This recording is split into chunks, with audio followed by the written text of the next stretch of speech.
Noong 2018 ang Estados Unidos ang naging pinakamalaking tagagawa ng langis sa mundo. Pagkatapos, makalipas lang ang isang taon, ito ang naging pinakamalaking tagagawa ng langis sa kasaysayan, na gumagawa ng 123 milyong bariles kada araw. Lumampas ito sa mga antas na dati ay inakala ng mga eksperto na imposible. At sa kabila ng magulong panahon noong pandemya ng COVID-19, kung kailan pansamantalang naging negatibo ang presyo ng langis, patuloy pa rin ang paglago ng produksyon sa Estados Unidos. Lalo itong naging kakaiba dahil bumababa talaga ang bilang ng gumaganang oil rig.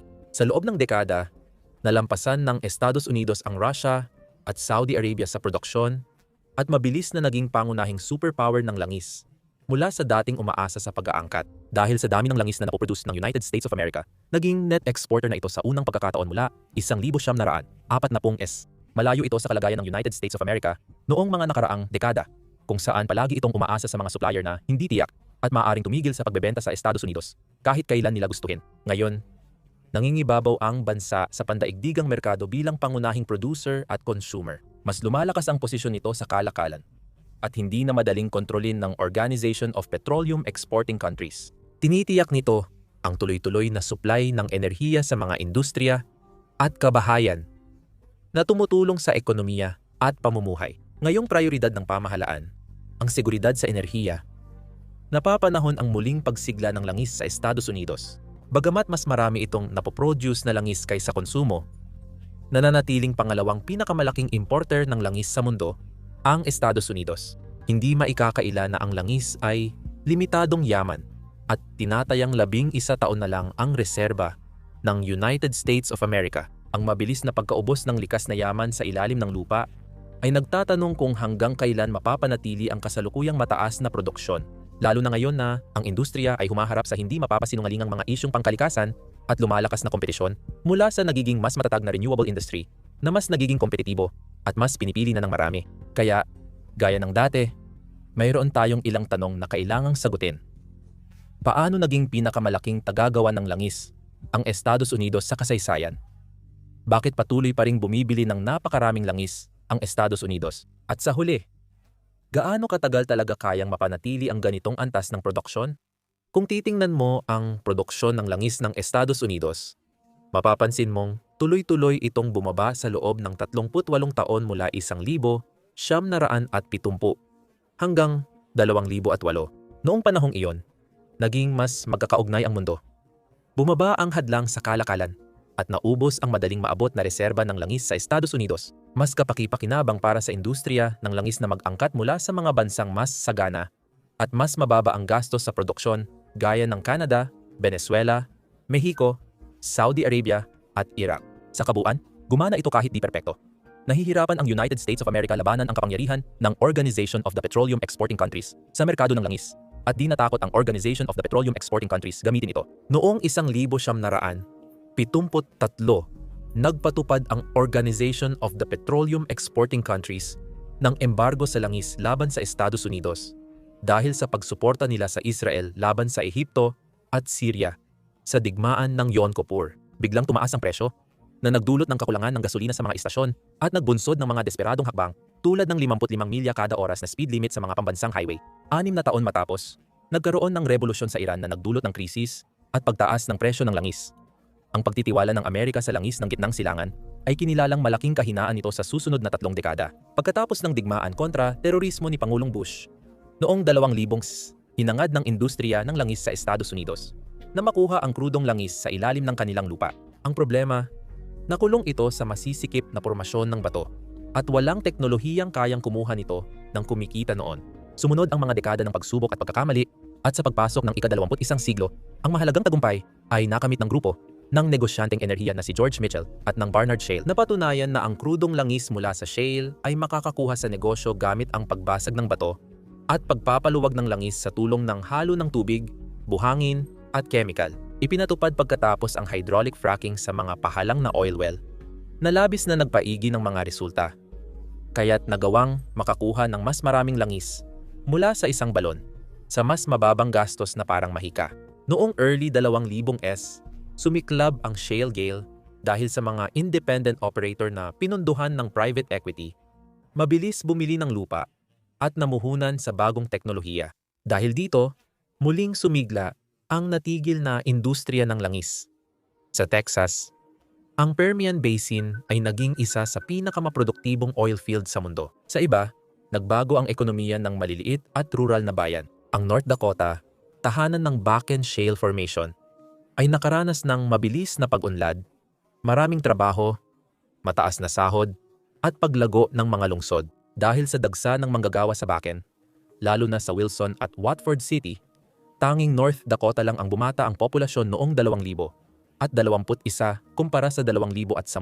Ang estado ang may pinakamababang unemployment rate sa bansa mula 2008, 2014 at nagkaroon ng malaking fiscal surplus mula sa buwis. Sa panahong ito, ang industriya ng langis ay nahihirapan dahil sa tagumpay, kung saan ang mga imbakan ng langis ay napupuno agad sa nakakabahalang bilis. Ang Cushing Storage sa Oklahoma, na tinuturing na pipeline crossroad ng Amerika at presyo ng langis sa mundo, ay naabot ang record na 69 na milyong bariles. Noong 2017, ang biglaang pag-usbong sa North Dakota ay natapos kasing bilis ng pagsisimula nito at huminto ang paglago ng produksyon noong 2015. Kapansin-pansin, ang Texas ay patuloy na bumabasag ng mga record sa produksyon mula nang magsimula ang paglago. Noong 2010 at 5 beses na ang itinaas ng output mula noon. Ang estadong ito ang gumagawa ng 43% ng krudong langis sa Estados Unidos. Dahil sa mabilis na paglago ng fracking, mabilis ring lumilitaw ang mga hindi inaasahang hadlang. Ang supply ng buhangin biglang naging pangunahing hadlang sa produksyon dahil kailangan ito para mabiyak ang mga batong formasyon. Sa kabuuan, ang hydraulic fracking at horizontal drilling ay mabilis na kumalat sa bansa. Malaki ang naging epekto nito dahil tumaas ng 258 ang produksyon mula 2008 hanggang ngayon. Bagamat ginagamit pa rin ang tradisyonal na teknik, nangingibabaw na ang fracking na bumubuo sa 2/3 ng langis sa United States of America. Bakit naging mas matagumpay ang fracking sa United States of America kumpara sa ibang bansang gumagamit din nito, tulad ng Canada o Argentina? Malaking tulong na may malalaking shale formations ang bansa. Likas na yaman na para sa fracking na wala sa ibang bansa. Dahil dito, nagkaroon ng first mover advantage ang United States of America at agad nila itong pinakinabangan gamit ang bihasang manggagawa at umiiral na pipeline infrastructure. Pinabilis ang pagpapalawak dahil sa malalakas na pribadong insentibo. Mabilis na nauupahan ng mga may-ari ang lupa sa mga kumpanya ng langis dahil sa paborableng regulasyon. Huwag ding kalimutan ang maraming venture capitalist at private equity investors sa Estados Unidos na agad nagpondo sa mga startup. Ayaw mo ba o gusto mo ang kakayahang magbago at kasiglahan na dulot ng mga pribadong insentibo sa isang bansa na kilala sa matatag nitong karapatan sa ari-arian ay nangangahulugan na mas maraming pamumuhunan ang nahikayat papunta sa bagong industriyang ito. Ngayon, ang United States of America ay nakakagawa na ng sapat upang matugunan ang sarili nitong antas ng konsumo, lalo na kung isa sa alang-alang ang magulong kasaysayan ng United States sa kawalang tatag ng merkado dahil sa kalakalan ng langis at ang pagtaas ng tensyong geopolitikal kamakailan. Maaaring iniisip mong ginagamit ng United States of America ang sariling langis para sa sariling konsumo. Kahit ganito, ang United States of America ay isa pa rin sa pinakamalalaking importer ng krudong langis, sunod sa China. Umaabot sa 41% ng konsumo ang inaangkat nilang petrolyo. At kahit bumaba na ang antas mula nang magsimula ang fracking boom, nananatiling nakakagulat na mataas ang mga import. Kaya ano nga ba ang nangyayari dito? Hindi lahat ng krudong langis na nagagawa sa fracking ay akma para sa karamihan ng refinery sa Estados Unidos. Iba-iba ang klase ng langis. Ang krudong langis ay may iba't ibang katangiang kemikal at pisikal na tumutukoy sa kailangang proseso ng pag-refine. Noong ika-20 siglo, ang infrastruktura ng pag-refine ng United States of America ay dinevelop para iproseso ang heavy sour oil.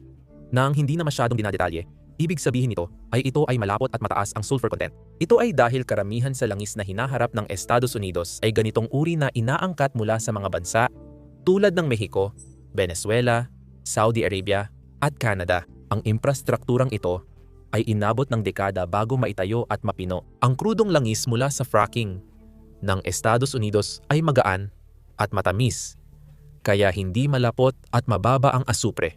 Isang malaking bahagi ng mga refinery na itinayo sa Estados Unidos ay hindi kayang iproseso ang ganitong uri ng langis, lalo na sa sentro ng refinery sa Gulf Coast. Maaaring mamuhunan ang mga kumpanya ng langis sa pagbuo ng mga bagong refinery o pagpapalawak ng kasalukuyang mga refinery upang magkaroon ng kapasidad na iproseso ang langis mula sa fracking. Pero nangangailangan ito ng malaking puhunan at matagal bago gumana ang bagong refinery. Hindi rin tiyak ng industriya kung gaano katagal ang fracking, at dahil sa mabagal ngunit tiyak na pag-usad patungo sa mga renewable, ang kawalang katiyakan tungkol sa kung gaano katagal magtatagal ang fracking ay ginagawang napakapeligroso ng anumang malakihang pamumuhunan sa infrastruktura ng industriya, lalo na kung inaasahan na aabutin ng maraming taon bago maging magagamit ang pamumuhunan. Kaya, ang solusyon ng industriya ay i-export ang sobrang fracking oil na di kayang i-refine at mag-import ng mabigat at maasim na langis na akma sa kanilang refinery. Ito ay mabilis na nagbigay ng tuloy-tuloy na daloy ng pera para sa industriya na siyang nagpasigla ng paglago. Nakasuporta rin ito sa seguridad ng enerhiya ng mga kaalyadong bansa sa Europa. Matapos ipagbawal ang langis mula Rusya, naging pangunahing destinasyon ng export ng Estados Unidos ang Estados Unidos. May estratehikong benepisyo ito. Mas mahal ang light, sweet na langis mula fracking kaysa sa heavy sour dahil mas madali itong i-refine. Sa huli, parehong presyo at produkto lang ang napoproduce. Pero mas mataas ang dagdag halaga sa pag-refine ng heavy sour oil kaysa light, sweet oil. Sa pagbebenta ng mas mahal na krudong langis at pagproseso ng mas mura, pinapalaki ng United States of America ang kanilang kita mula sa kalakalan at pagre-refine ng langis. Sa huli, pinoprotektahan nito ang trabaho, kita, at tubo ng mga estado. Ang laki ng kinita nila. Ang ExxonMobil at Chevron, pinakamalalaking kumpanya ng langis sa Estados Unidos, ay nakakamit ngayon ng pinakamataas na tubo sa nakaraang dekada. Aminado, dulot ito ng mga pandaigdigang salik gaya ng pagbangon ng presyo matapos baha ng Saudi Arabia noong 2014 at pagtaas ng presyo noong 2022 mula sa mga parusa sa langis ng Russia matapos ang pananakop sa Ukraine. Pero ang mga kondisyong ito, ang mismong punto, ang mga pangunahing kumpanya ng langis sa Estados Unidos at ang natitirang bahagi ng industriya ay kumita mula sa mga pangyayaring ito dahil may access ba sila sa madaling makuhang, mataas ang halaga na langis mula sa fracking na kanilang naibebenta. Ang mabilis na paglago ng produksyon ng langis sa Estados Unidos nitong 16 na taon ay nagpapakita na hindi sapat ang yaman sa langis para sa ekonomikong kaunlaran. At sa 12-dosenang iba pang mga bansa sa buong mundo, kabaligtaran pa nga ang nangyari. Masyadong inosente kung basta na lang nating iisipin na iba ang Estados Unidos. Ang likas yaman ay may hangganan. At darating ang panahon na mauubos din ang mga shale rock formation. Kaya gaano katagal mapapanatili ang ganitong antas? At paano mapagkakasundo ang biglang pagtaas ng produksyon ng langis? Habang patuloy ang issue ng global warming at paglago ng renewable energy, ang industriya ng langis sa Estados Unidos ay kasalukuyang nagkakonsolida. Pinaniniwala ang tapos na ang kasagsagan at nakapokus na sa kahusayan. Para sa merkadong nangangailangan ng malaking puhunan sa infrastruktura, malaki ang benepisyo mula sa economies of scale. Ang $60 bilyong na pagbili ng Exxon ng pinakamalaking tagagawa ng langis sa Permian Basin, ang Pioneer Natural Resources, at ang kasalukuyang $53 bilyong na kasunduan ng Chevron. Para kay HIS-S, pinapakita nito na ginagamit ng supermajor ang lakas pinansyal para mapalaki ang kita sa economies of scale, kahit maraming agam-agam. Sa nakalipas na 5 taon, ang pampublikong nakalistang kumpanya ng langis at gas sa Estados Unidos ay nabawasan mula 65 naging 41. Ang pagbili ng mga kakumpetensya na may karapatan sa mga lupang may langis ay mahalaga para makamit ang kahusayan gamit ang mas mahahabang horizontal na balon. Patuloy na trend sa industriya na nagpalaki ng produksyon kada oil rig. Ayon sa Estados Unidos Energy Information Administration, aabot sa rurok ang produksyon ng krudong langis at least condensate sa 2,000 at 30 at mananatiling mataas sa mga susunod na dekada. Bagamat maganda ito, ang fracking ay mabilis na paraan ng pagkuha ng langis kaysa tradisyonal na pamamaraan. Ito ang nagpapaliwanag kung bakit biglang tumaas ang produksyon sa napakaikling panahon at kung bakit may mga pangamba para sa hinaharap. Dahil ibig sabihin nito, mas mabilis ding mauubos ang mga reserba. Ayon sa pagtataya, may 11 taon na lang ang reserbang langis ng United States of America sa kasalukuyang produksyon. Malaki ang dahilan nito dahil hindi isinasaalang-alang ng mga pagtatayang ito ang karamihan ng reserba ng langis na nakuha sa pamamagitan ng fracking at nakabase lang sa mga reserbang makukuha gamit ang tradisyonal na teknolohiya. Ipinapakita nitong nakikita na ng industriya ang katapusan at sinusubukang kunin ang kaya pa habang may oras. Mas pinapalala ng pampulitikang presyon ang hirap sa paghula ng produksyon sa hinaharap. Malinaw ang suporta ng papasok na administrasyong federal sa industriya. Sa merkadong maaring abutin ng dekada bago mabawi ang puhunan, mabigat pa rin ito sa isip ng namumuhunan. Pwedeng higpitan ng gobyerno ang regulasyon at bawasan ang produksyon ng langis dahil sa mga salik pangkalikasan. Malinaw na ang krudong langis ay isa sa pinakamalalaking sanhi ng carbon dioxide emissions sa mundo. Hindi lang end product ang naglalabas ng carbon dioxide, pati pagsusunog ng natural gas sa lugar para bawasan ang presyon ay nagre-resulta ring masusunog ang fossil fuels bilang byproduct.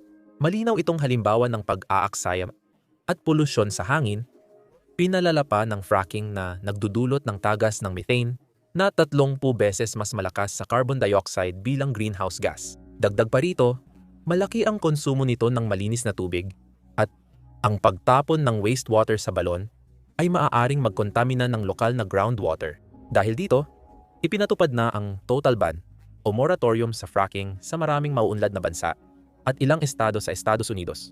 Matapos muling sumali sa Paris Agreement noong 2021, nangako ang Estados Unidos na maabot ang net zero carbon emissions pagsapit ng 2050 na isang malaking hamon para sa mga higante ng industriya ng langis na kailangang magbagong anyo sa pamamagitan ng pamumuhunan sa renewable energies, isang industriyang patuloy na umuunlad at may panahon sa kanyang panig. Nanganganib ang industriya ng langis dahil sa nuclear energy na dating tinutulan ng publiko, ngunit ngayon mahalaga na sa pagsuporta sa net zero. Idineklara ng Estados Unidos na triplehin ang nuclear energy pagsapit ng 2050. Ngunit, hindi tiyak ang hinaharap lalo na't karamihan sa bagong pamahalaan ay nakatutok sa panandaliang layunin. Alam ng Estados Unidos na di ito pwedeng umasa sa langis habang buhay, pero ito pa rin ang nangingibabaw. Sa ngayon, ang fracking revolution ay maliit na bahagi lang ng pang-ekonomiyang kwento. Kahit malugi ang industriyang ito, maaaring sulit pa rin ang energy independence, lalo na ngayong tumitindi ang tensyon sa diplomasya at mas mahalaga ang supply ng langis. Yan ang dahilan kung bakit gumawa kami ng ikalawang bahagi ng video na ito sa aming sister channel na Context Matters na tumatalakay sa fracking revolution ng Estados Unidos mula sa pampulitikang pananaw sa pandaigdigang antas. Dapat ay makakaklik ka na riyan sa iyong screen ngayon. Salamat sa panonood, mate. Paalam.